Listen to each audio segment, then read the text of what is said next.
Hello friends, welcome all in the 8th part of chapter number 8, application of integration. આ સેશનની અંદર આપણે સ્વાધ્યાયની અંદર આગળ કન્ટિન્યુ કરીશું મિસલેનિયસ એક્સરસાઇઝની અંદર, રાઈટ?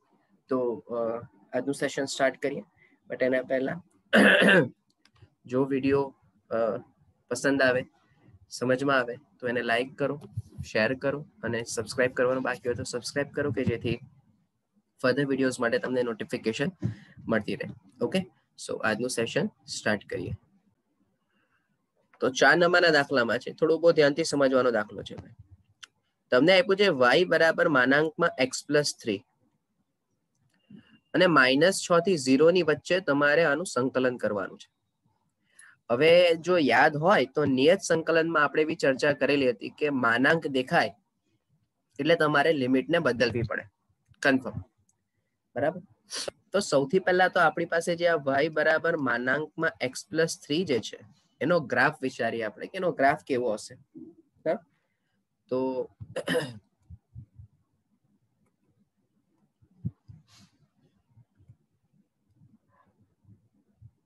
હવે માનાંકમાં x+3 નો જવાબ -3 પર 0 થશે અને -3 થી ડાબી બાજુ અને -3 થી જમણી બાજુ, આ રીતે કંઈક એનો ગ્રાફ જશે. ઓકે, તો હવે તમને જે લિમિટ આપી છે એ આપી છે -6 થી લઈને 0 ની. તો ક્લિયર છે કે અહીંયા તમારી રેખા x બરાબર 0 હશે, આ x બરાબર -3 છે જ, તો અહીંયા કશે કન્ફર્મ x બરાબર -6 હોય, રાઈટ? અને હવે તમને જે કીધું છે એ કીધું છે -6 થી લઈને 0 ની વચ્ચે. ધેટ મીન્સ -6 થી 0 ની વચ્ચે, ધેટ મીન્સ કે તમારા બે અલગ અલગ પ્રદેશ આવ્યા ભાઈ. સમજો કયા બે અલગ અલગ પ્રદેશ આવ્યા? એક તો લેફ્ટ હેન્ડ સાઈડ નો પણ પ્રદેશ આવશે અને બીજો રાઈટ સાઈડ નો પણ પ્રદેશ આવશે, બંને પ્રદેશ આવશે. પણ એટલું ઓબ્ઝર્વ કરો કે -6 થી -3 માં પણ ડિસ્ટન્સ તો કેટલા પોઈન્ટ નું છે? 3 પોઈન્ટ નું જ છે. અને -3 થી 0 માં પણ ડિસ્ટન્સ 3 પોઈન્ટ નું જ છે. એનો મીનિંગ કે જેટલો પ્રદેશ લેફ્ટ સાઈડ નો હશે એટલો જ પ્રદેશ રાઈટ સાઈડ નો હશે, બરાબર? તો હું સૌથી પહેલા તો અહીંયા વિધેય બનાવી દઉં કે જો તમને ખ્યાલ આવે તો પહેલું વિધેય x+3 થશે જ્યાં x ગ્રેટર ધેન -3 હશે. બીજું વિધેય 0 હશે જ્યારે x ઇક્વલ્સ ટુ એક્ઝેક્ટ -3 હશે. અને ત્રીજું માઇનસ આગળ x+3 હશે જ્યાં x લેસ ધેન -3 હશે. હવે આ બેઝિક વસ્તુ આપણને ઓલરેડી ખબર જ છે, બરાબર? હવે આના કોન્સેપ્ટને સમજવા માટે તમારી પાસે 11th સ્ટાન્ડર્ડનો કોન્સેપ્ટ ક્લિયર હોવો જોઈએ કે માનાંક વિધેય ને નિયત સંકલનમાં પણ આ વસ્તુ કરી હોય કે માનાંક વિધેય માટે 3 જવાબ મળે. ઇક્વલ્સ ટુ 0 પર 0, એટલે જે પોઈન્ટ પર વિધેયનો જવાબ 0 થાય છે ત્યાં જવાબ 0. એ પોઈન્ટની લેફ્ટ સાઈડ એનો જવાબ ઋણ અને રાઈટ સાઈડ એનો જવાબ ધન, બરાબર? તો હવે તમે એમ વિચારો કે -3 ની જમણી બાજુ, તો -3 ની જમણી બાજુ એટલે 0 તરફ અને -3 ની ડાબી બાજુ એટલે -6 સુધી. તો અહીંયા હું એમ કહું કે વક્ર વડે ઘેરાતા પ્રદેશનું ક્ષેત્રફળ. હવે તમારે સમજવાનું કે ડાયરેક્ટ બે અલગ અલગ લેવા છે કે એક જ લેવું છે. ધારો કે બે અલગ અલગ કોઈએ લેવા હોય તો આ -6 થી 0 ની વચ્ચેની જે કિંમત છે, -6 થી 0 ની વચ્ચેની જે કિંમત છે એને બે ભાગમાં ડિવાઈડ કરવું પડે. કયા કયા? -6 થી -3 અને -3 થી 0, બરાબર? એક તો આ રીત થાય, બરાબર? કે a બરાબર માનાંકમાં i જ્યાં i બરાબર -6 થી 0 માં માનાંકમાં x+3dx. તો આને તમારે બે ભાગમાં લખવું પડે ભાઈ. એક તો -6 થી -3 માનાંકમાં x+3dx અને બીજું -3 થી 0 માનાંકમાં x+3dx. હવે સવાલ ઉભો એ થાય કે -6 થી -3 માં આનો જવાબ ઋણ થશે એટલે -x+3dx હશે અને -3 થી 0 માં આનો જવાબ ધન થશે એટલે x+3dx હશે, બરાબર? પણ હવે અહીંયા વાર્તા હું જે સમજાવું તે સમજો. તમને મેં પહેલા જ કીધું કે -3 થી ડાબી બાજુ પણ 3 અંતર પર -6 આવે ને -3 થી જમણી બાજુ પર પણ 3 અંતર પર 0 આવે. ધેટ મીન્સ કે આ જે બંને પ્રદેશ મળ્યા, આને ધારો કે A1 કહી દઉં ને આને ધારો કે A2 કહી દઉં, તો આ બંને પ્રદેશ કેવા છે? સમમિત છે. એટલે તમે કોઈ પણ એક બાજુનું સંકલન કરો ને એના ગુણ્યા 2 કરી દો તો પણ ચાલે. એટલે અહીંયાથી ધારો કે તમારે એવું વિચારવું હોય કે સર તો પછી આ 2 ટાઈમ્સ -3 થી 0 x + 3dx કરીએ તો ચાલે ને? તો કે હા ચાલે, કારણ કે સમમિત પ્રદેશ મળશે. એટલે ધારો કે કોઈને કન્ફ્યુઝન થાય કે સર પહેલા બે અલગ અલગ લખ્યું ને પછી કેમ આવું, તો એનો મિનિંગ એવો થયો કે સમમિત પ્રદેશ મળશે. અને સમમિત પ્રદેશ મળતો હોય તો કોઈ પણ એક પ્રદેશનું ક્ષેત્રફળ શોધીને એના ગુણ્યા જેટલા પ્રદેશ મળે છે એટલા કરી દો તો ચાલે. તો હવે તમે જવાબ શોધી લેવાનો. તો x² / 2 + 3x લિમિટ -3 થી 0 ની. તો પહેલા તો અપર લિમિટ મૂકીશું એટલે બધું 0 જ થઈ જશે. ચલો માઇનસ લોઅર લિમિટ એટલે 9/2 અને અહીંયા -9. તો આ 2 ટાઈમ્સ, ચલો માઇનસ આગળ છે જ, 9/2 -9 એટલે પાછું -9/2. એટલે હવે તમારી પાસે ટૂંકમાં આવી ગયું -9 તો આ આઈ ની કિંમત આવી, તો માટે એરિયા બરાબર 9 થઈ જશે. ધારો કે હાફ પાય ગુણ્યા વેદથી પણ વિચારવું હોય તો પણ તમને બહુ સરળતાથી ખબર પડી જાય. મગજ ખુલ્લું રાખજો. ધારો કે આ દાખલો MCQ માં પૂછાયો તો બોલો અહીંયાથી આટલો પાયો કેટલા અંતર પર? 3 અંતર પર. અને આ વેદ વિચાર, તો આ વેદ એટલે x અક્ષનું અને y અક્ષ સાથેનું છેદબિંદુ. અને જો y અક્ષ સાથેનું છેદબિંદુ હોય તો તમારે x બરાબર 0 મૂકવું પડે, બરાબર? એટલે આ 0.03 થઈ જશે. એટલે આ અંતર પણ 3 જ થઈ ગયું. એનો સીધો જ મિનિંગ શું થશે? હાફ પાયો ગુણ્યા વેદ. તો જવાબ 9/2. કોનું? એક બાજુનું ક્ષેત્રફળ 9/2, એના ગુણ્યા 2 કરશો એટલે તમને સીધો જ જવાબ 9 મળી જશે. બરાબર? તો મેં બે અલગ અલગ રીતે બતાવ્યું, સોરી 3 અલગ અલગ રીતે. પહેલી રીતમાં આપણે બે અલગ અલગ ભાગમાં વેચીને સંકલન કર્યું. તમે અહીંયાથી બંનેનું અલગ અલગ સંકલન આપીને કરવા માંગો તો પણ મને પ્રોબ્લેમ નથી. બીજી મેથડમાં મેં સીધું 2 ટાઈમ્સ કર્યું કારણ કે સમમિત પ્રદેશ મળે છે. અને ત્રીજી મેથડની અંદર સીધું MCQ માટેનો ઓપ્શન બતાવ્યો કે એના પરથી પણ તમે કરી શકો. પણ જ્યાં સુધી તમને ડિસ્ક્રિપ્ટિવમાં પૂછાય છે ત્યાં સુધી MCQ ની મેથડ વાપરી શકાય નહીં. ઓકે, આ દાખલાની અંદર y² બરાબર 4x અને y બરાબર mx, બરાબર? તો વ્યાપક રીતે તમારે યાદ રાખવું હોય તો પણ રાખી શકાય, અધરવાઇઝ ગણતરી કરીને પણ તમારે યાદ રાખવું હોય વેલ એન્ડ ગુડ. પણ એનો જે જવાબ આવે એનો ડાયરેક્ટ યુટિલાઇઝ તમે MCQsમાં કરી શકો. હવે સમજો, અહીંયા 4 અલગ અલગ પોસિબિલિટી આવે. કઈ પોસિબિલિટી? કારણ કે અહીંયા તમારી પાસે a અને m ની કોઈ કિંમત છે જ નહીં. એટલે ધારો કે પહેલી પોસિબિલિટીમાં કોઈ એમ કહે કે સર a પણ ધન લઈએ અને m પણ ધન લઈએ. કોઈ એમ કે સર a ધન લઈએ પણ m ઋણ લઈએ, તો રેખા આ રીતે બની જશે. કોઈ કહે કે સર a ઋણ લો એટલે તમારી પાસે આ રીતે સ્વરૂપ આવ્યું, અને m ધન લો તો આ રીતે રેખા બનશે. અને ચોથું કોઈ એમ કે સર a ઋણ અને m પણ ઋણ, તો આ ચોથી પોસિબિલિટી. શું બોલું છું સમજ પડવી જોઈએ. હા ભાઈ, બંને ધન, આમાં a પણ ધન અને m પણ ધન, આમાં a ધન અને m ઋણ, આમાં બંને જ ઋણ, અને આમાં a ઋણ અને m ધન. અહીંયા ગાડી તમને જે પ્રદેશ મળશે તે આટલો ભાગ મળશે, અહીંયા આટલો પ્રદેશ મળે, અહીંયા નીચેના પોર્શનમાં પ્રદેશ મળશે અને અહીંયા આ પોર્શન મળશે. કન્ડિશન, સર અમને કેવી રીતે ખબર પડે કયું લેવાય? કોઈ પણ લો, કઈ જ ફરક નહીં પડે, ચારે ચારનો પ્રદેશ સમમિત જ હોય. સમજમાં આવે? ચારમાંથી કોઈ પણ શરત લો તમને જવાબ સેમ જ મળશે. પણ આપણે સ્ટાન્ડર્ડ ફોર્મેટમાં જ લઈએ, આપણે ઉપયોગ કરીએ a ગ્રેટર ધેન 0 અને m ગ્રેટર ધેન 0 ની જ વાત કરવાની. તો જો હું એ રીતે વાત કરું તો તમારી પાસે વ્યાપક રીતે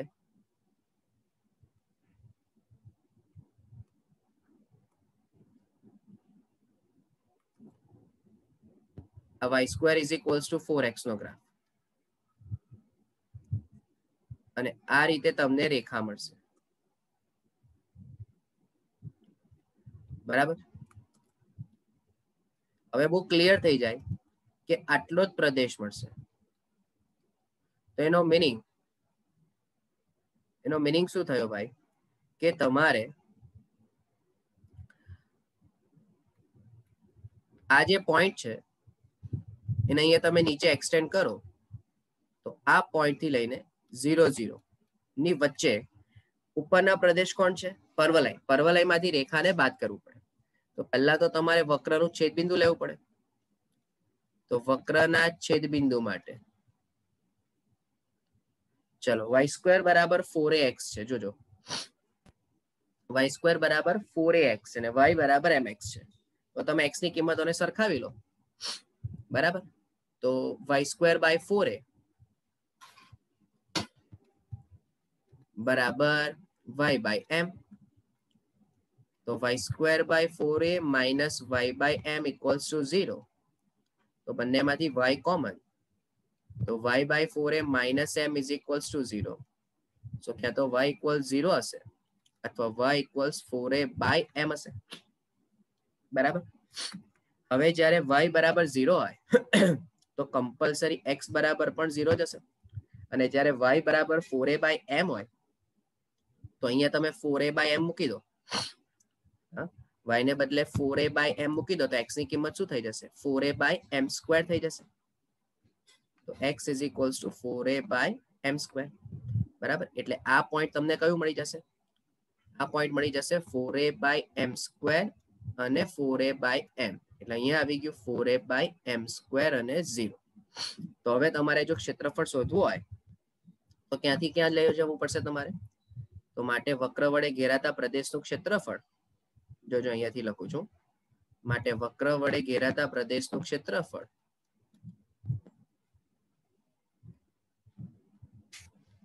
i બરાબર માનાંકમાં i,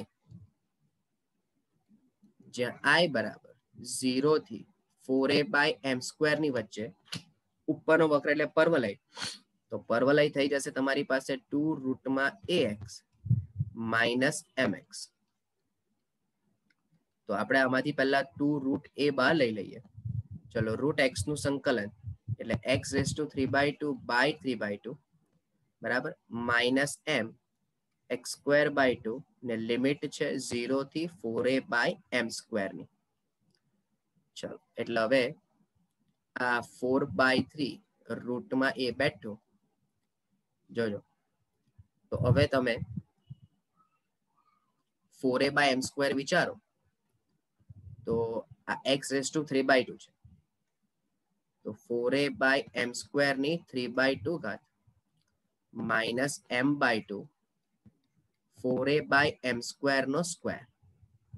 ચાલો, બહુ ધ્યાનથી સમજવાની વસ્તુ છે ભાઈ. હા, થોડું સાદુરૂપ ધ્યાનથી સમજી લેજો. 4/3 રૂટમાં a.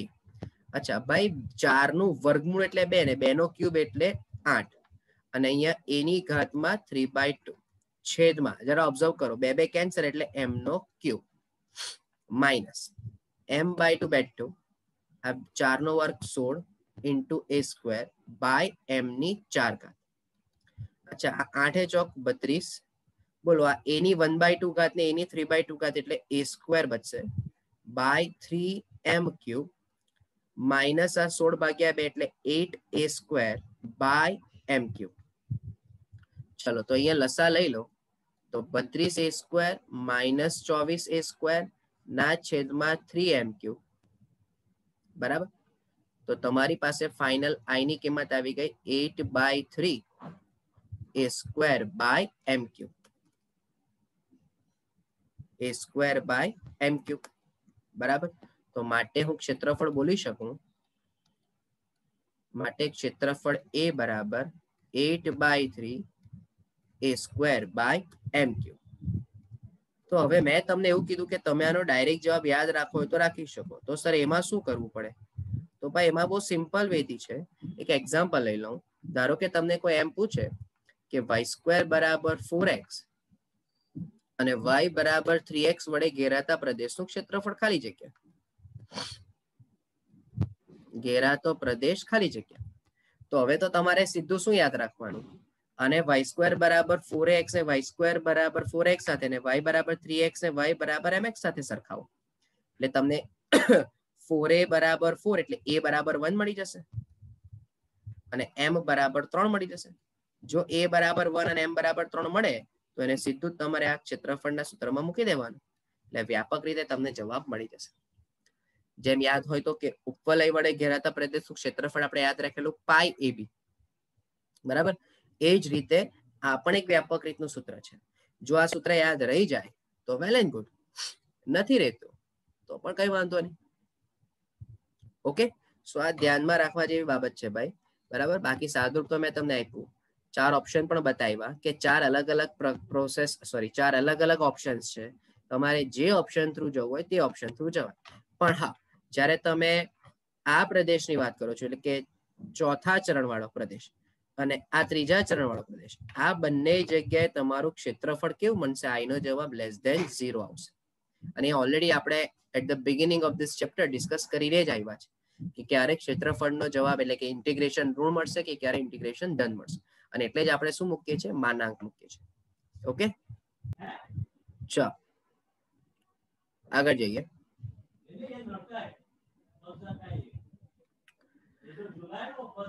7 નંબરમાં છે પરવલય 4y બરાબર 3x² અને રેખા 2y બરાબર 3x + 12.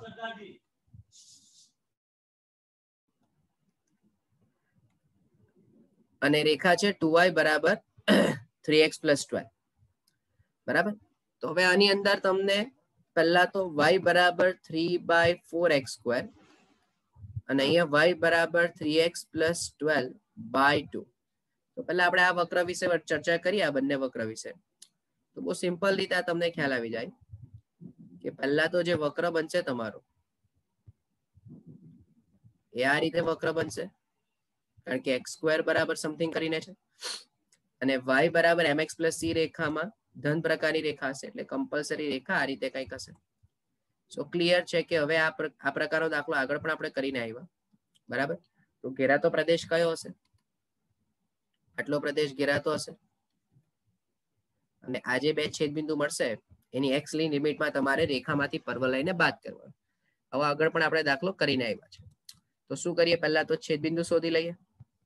તો છેદબિંદુ શોધવા માટે 3x² બરાબર 3x + 12/2. તો આ 3x² બરાબર 4/2 એટલે 2, તો 2 સામે જાય એટલે 6x + 24. ચલો 3 કોમન લઈ લો, તો x² બરાબર 2x + 12, સોરી 8. તો x² - 2x - 8 = 0. તો હવે પડી જશે x - 4 x + 2 = 0. therefore x = 4 અને x = -2. હવે આમાં y આમ શોધવાની જરૂર નથી, કારણ કે અહીંયા ગાડી કમ્પલસરી પોઈન્ટ થઈ જશે 4 0 અને આ પોઈન્ટ થઈ જશે કન્ફર્મ -2 0. તો બોલો, માટે ઘેરાતા પ્રદેશનું ક્ષેત્રફળ, ઘેરાતા પ્રદેશનું ક્ષેત્રફળ એ બરાબર માનાંકમાં i, જ્યાં i બરાબર, બોલો ક્યાંથી ક્યાંની લિમિટ લેવી પડશે ભાઈ? -2 થી 4 ની લિમિટમાં રેખામાંથી, -2 થી 4 ની લિમિટમાં રેખામાંથી તમારે પરવલયને શું કરવાનું? બાદ કરવાનું.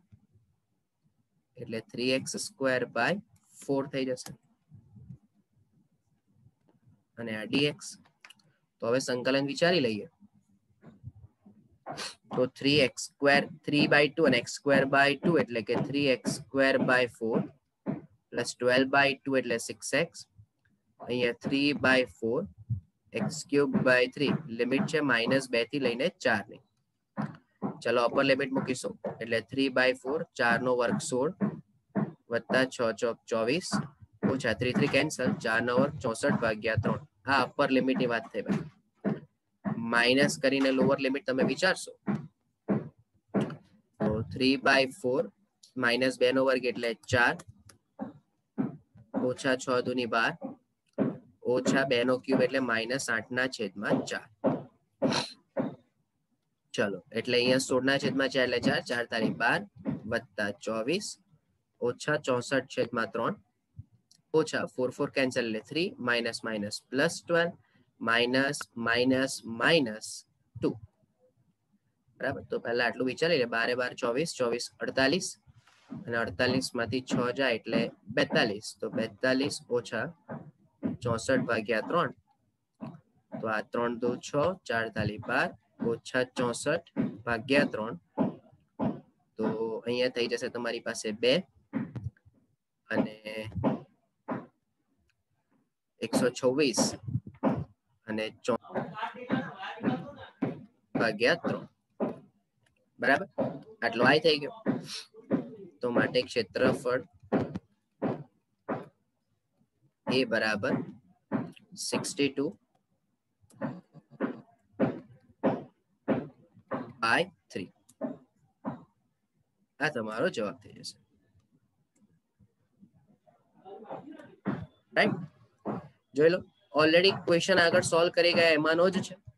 બરાબર, કઈ અઘરું નથી. હવે આપણે આનાથી પેટર્ન થી યુઝ ટુ થઈ જવા જોઈએ કે શું છે ને કઈ રીતે આને સોલ્વ કરવાનું છે. રાઈટ, અહીંયા 64/4 આવશે. સોરી, અહીંયા 4 થશે અને 64/4 એટલે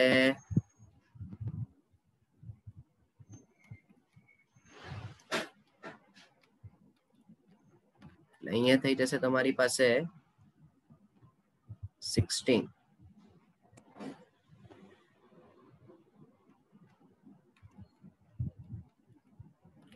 ઓકે, એટલે અહીંયા થઈ જશે હવે 48 માઇનસ 3 2 5 21 એટલે ફાઇનલ જવાબ 27 થઈ જશે. બરાબર, તો માટે ક્ષેત્રફળ A equals to 27. ઓકે, આ ફાઇનલ આન્સર આવી જશે. રાઈટ.